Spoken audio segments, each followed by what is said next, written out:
Assalamualaikum warahmatullahi wabarakatuh. Halo Smuters, berjumpa kembali dengan channel SMA Plus Matahari. Sekarang kita mau ngobrol-ngobrol hangat ya dan ringan dengan alumni kita dari Jerman, dengan Kuat Hadianto, dan ada Sensei Ratna juga, dan ada Frau Nur. Yeay. Seru ya, kita banyakan nih sekarang ya. Nah, kita mau nanya-nanya nih ke Kuat nih. Kan dulu tuh kalau nggak salah milihnya bahasa Jepang ya untuk XD-nya.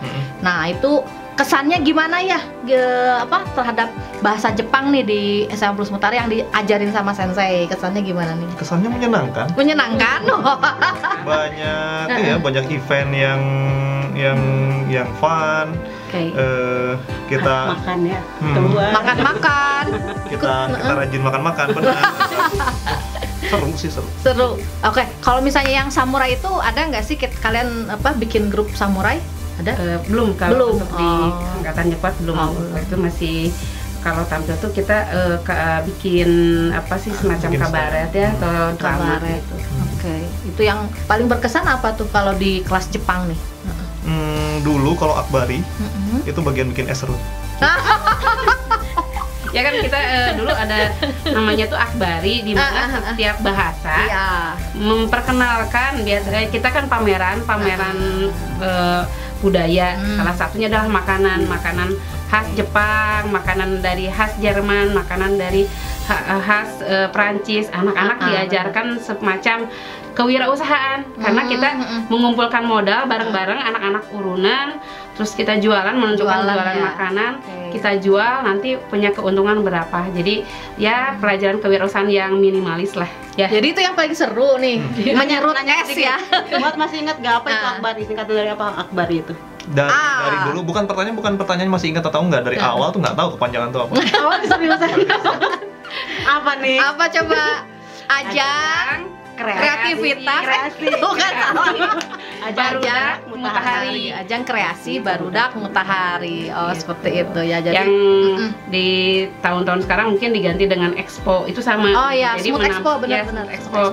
Jadi tetap menampilkan hasil budaya dari kelas bahasa yang dipelajari di SMA Plus Matahari.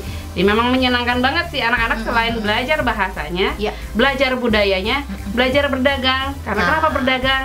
Ya minimal itu jadi nanti life skill. Iya, kewirausahaan ya, belajar sedikit-sedikit. Satu skill kecil yang bisa berkembang jadi skill apapun. Iya, betul. Wirausaha. Ya, kalau saya dulu jualannya kalimatnya kayak gini. Sebenarnya itu slogan dari lembaga lain, cuman Deutsch lernen, Deutschland können lernen. Nah, apa itu artinya? Apa tuh? Ya.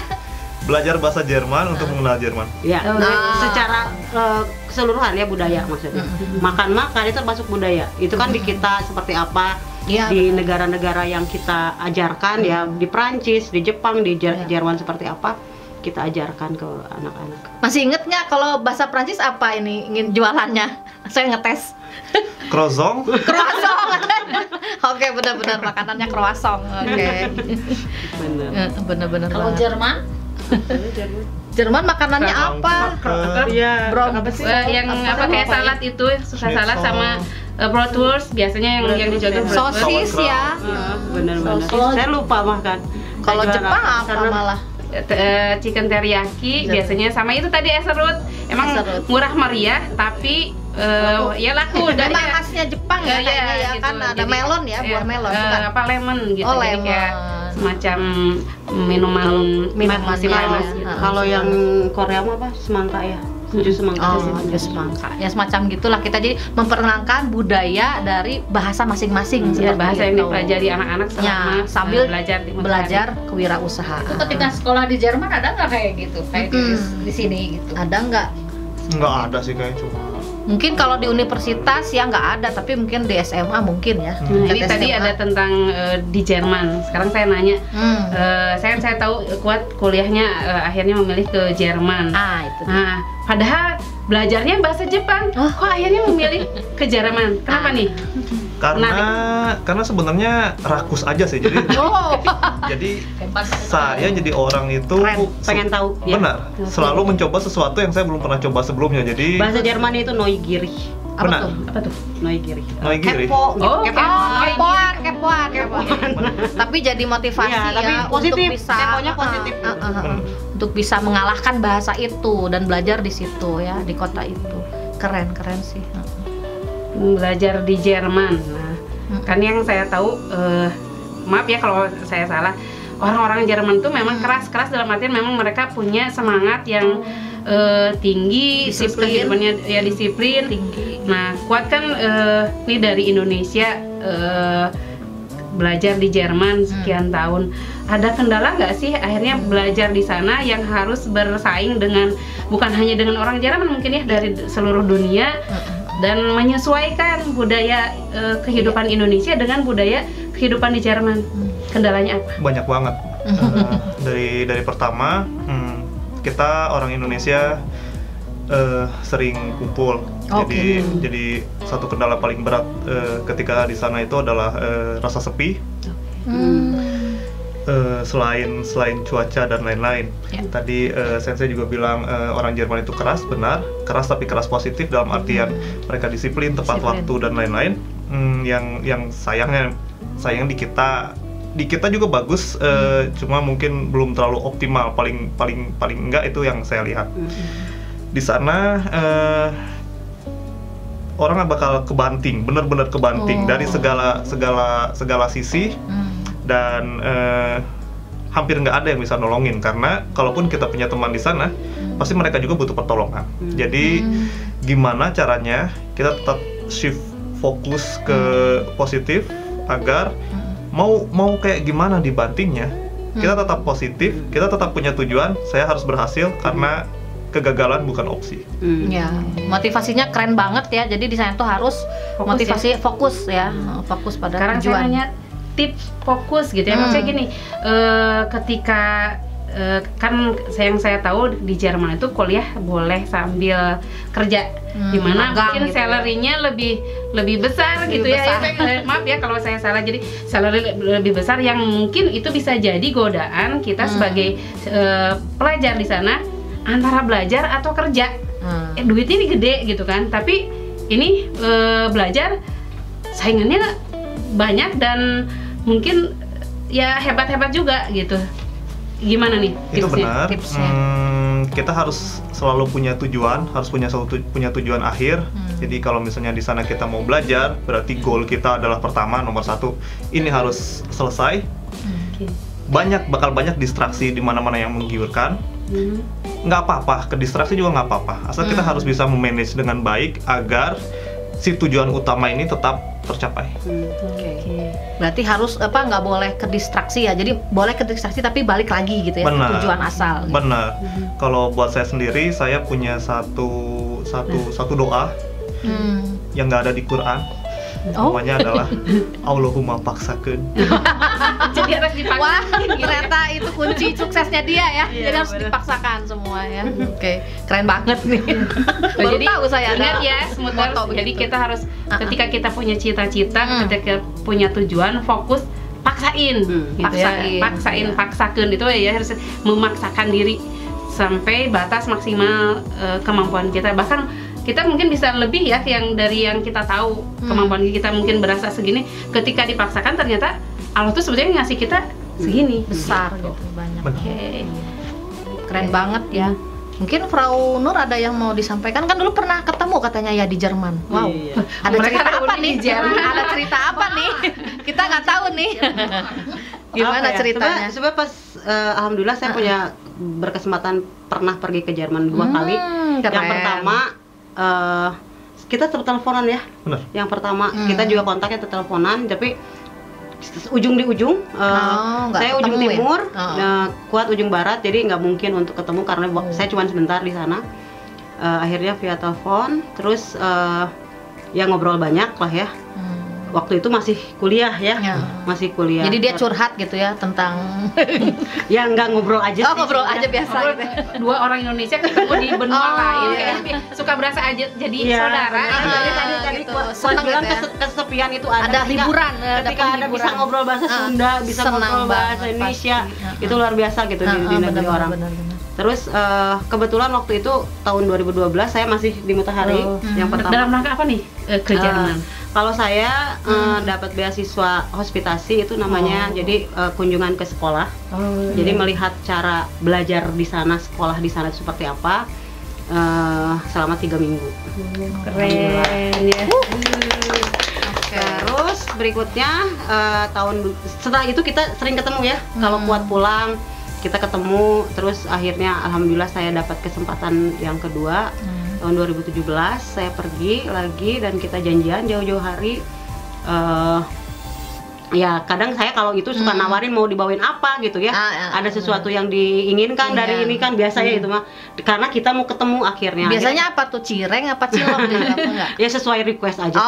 Kalau maunya apa mangga. Gitu. Usahakan lah. Karena kan nggak semua barang di sana banyak kok ya. Gitu. Indonesia juga ada. Cuman kan mungkin kalau dari dari Indonesia langsung dari bahan langsung kayaknya seneng gitu ya, pasti jauh lebih beda rasanya. Lebih beda gitu. Ya akhirnya kita kebetulan waktu itu saya agak mendekati ke daerah Kuat kotanya. Jadi Kuat yang mengunjungi saya ke kota. Saya waktu itu ke Hamburg dan kita ketemu di sana beberapa jam alhamdulillah. Sampai malam ya, kita sampai makan malam akhirnya berpisah. Luar biasa itu pengalaman aneh aja gitu ya. Saya tinggal di mantan murid gitu ya di situ. Dengan kebetulan saya juga teman juga di sana, jadi ngariung beberapa orang gitu ya. Orang Bandungnya berdua. Cuman mereka yang teman saya kok udah nikah sama orang sana, jadi dia bawa keluarganya, kita ketemu, ya alhamdulillah lah melepas kangen beberapa jam ngobrol bahasa Sunda. Ngaliwat atuh.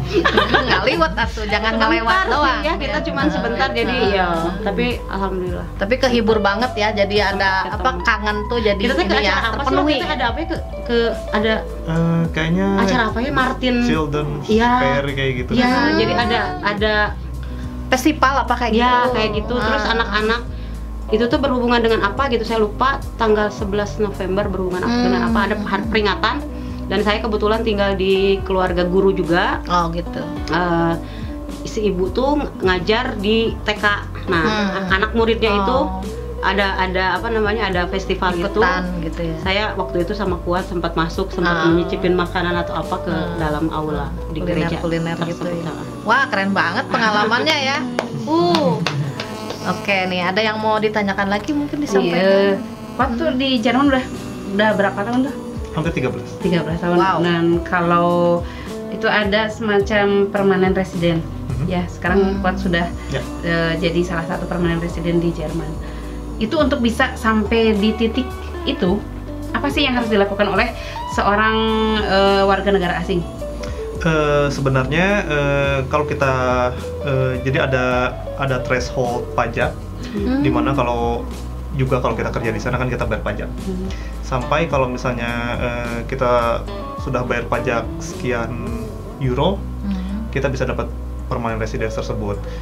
Tapi tentunya untuk bisa kerja secara legal, kalau tujuan kita dari awal itu kuliah, kita harus selesaikan dulu kuliahnya.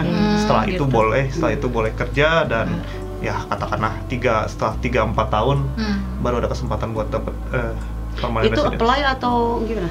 Itu apply. Tapi itu tidak semuanya bisa dapat sebetulnya. Kalau misalkan apply juga bisa ditolak atau gimana? Benar, sayangnya itu susah. Jadi track record kita mesti bagus, jangan bikin ulang macam-macam gitu. Berarti kamu bagus. Keren ya. Dia dapat kehormatan berarti ya. Apply dan diterima. Smuters yang mau melanjutkan kuliah ke Jerman, nanti mungkin ingin bekerja di Jerman, itu tadi fokus punya track record bagus, jangan berbuat yang macam-macam tentunya ya. Insya Allah bisa melanjutkan kuliah dan mungkin bekerja di sana gitu. Nah ini misalkan nih ada anak Smuter kuliah ke sana, boleh nggak sih ngubungin ke Kak Kuat? Boleh, lewat Instagram aja. DM. @kuathadianto, nggak macam-macam. Semuanya disambung. Jadi boleh ya mau nanya-nanya. Saya juga kalau misalkan saya nggak tahu udah pernah ada menghubungi kan murid saya, tapi saya ada beberapa saya selalu nanya, boleh nggak dihubungkan? Boleh.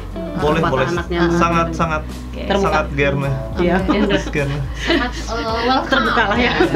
Ya, jadi Smoothers yang butuh informasi Dengan untuk senang hati. kuliah di Jerman, gimana caranya untuk kuliah di Jerman sampai lulus, ya, sampai bisa kerja di sana, boleh kontak Kuat Hadianto. Bener. Oke. Oh iya, nih ada kan Sensei tuh suka tadi apa? Gernih apa? Kepo itu? Noigiri. Noigiri. Ha, Noigiri. Suka lihat SG-nya itu kan. Lihat hobinya Ya. Kuat. Itu apa sih hobinya? Main game. Hobi itu dari dulu selalu main game karena itu juga pintu untuk menjadi software engineering dulu dari awal cuma senang asik main game itu, tapi lama-lama penasaran gimana sih cara bikinnya. Dari situ mulai telusuri, mulai masuk dunia programming, dan dari situ tekun di situ terus sampai sekarang. Jadi hobinya sebenarnya ya main game. Oke. Ya. Jadi ternyata ya nih Smoothers boleh nih kasih tahu sama orang tua. Gak apa-apa main game. Nih ada contohnya ya. Ada contohnya, gamers juga yang berhasil. Tapi Smoothers harus bisa memilih waktunya, kapan waktunya main game. Karena tetap main game kalau setiap hari nggak bagus juga ya. Ini kan Kak Kuat ini kan dia hobi main game yang memang saya suka kepo di SG itu. Tapi pada saat beliau harus kerja, ya kerja. Ketika beliau harus kuliah, fokus kuliah. Jadi main game nggak apa-apa, it's okay. Mendalami tentang game. Tapi itu tadi ada kekepoannya. Nih game gimana bikinnya. Nah itu malah bisa jadi motivasi jalan ya. kalian untuk bisa meraih cita-cita. Jadi yang suka game semangat, tetap ngegame, tetap belajar ya. Benar. Jadilah gamers yang bertanggung jawab ya. Seperti itu. Seperti Kuat ini Karena kan saya kan sekarang seorang ibu itu suka marahin anak saya kalau main game, tapi sekarang saya akhirnya mulai terbuka bahwa ya. oke, is okay dia anak tuh kita main game, tapi nanti ada batasnya. Malah mungkin bisa diarahkan untuk bisa membuat game sendiri yang mungkin kedepannya bisa membuat software untuk macam-macam ya. Oke. Bagus ya, dari hobi bisa menjadi Menghasilkan. ya itu. Ngulik. Iya. Iya. Nah, mungkin Smoothers kalau ada yang mau bertanya gimana? Mungkin bisa di kolom komentar ya, bisa nanya-nanya, terus nge-DM juga boleh ya. Jadi kalian kalau mau kuliah di luar negeri di Jerman terutama bisa nge-DM Kak Kuat Hadianto @kuathadianto ya. Nanti kalian bisa deh tanya-tanya gimana sih kuliah di sana dan sebagainya. Oke, mungkin kita cukupkan perbincangan kita yang sangat hangat ini. Ya, sayang sekali. Kepinginnya terus ya. Tapi mungkin karena udah waktunya mungkin ya udah dibatasi. Wah, dibatasi nggak juga sih. Cuman kita cukupkan sekian. Mudah-mudahan kita bisa jumpa lagi ya. Terima kasih buat Kak Kuat, terima kasih buat Sensei Ratna dan Frau Nur. Mudah-mudahan kita semua diberikan kesehatan dan sukses terus ya buat kita semua. Amin. Oke, sampai jumpa Smoothers. Wassalamualaikum warahmatullahi wabarakatuh. Dah.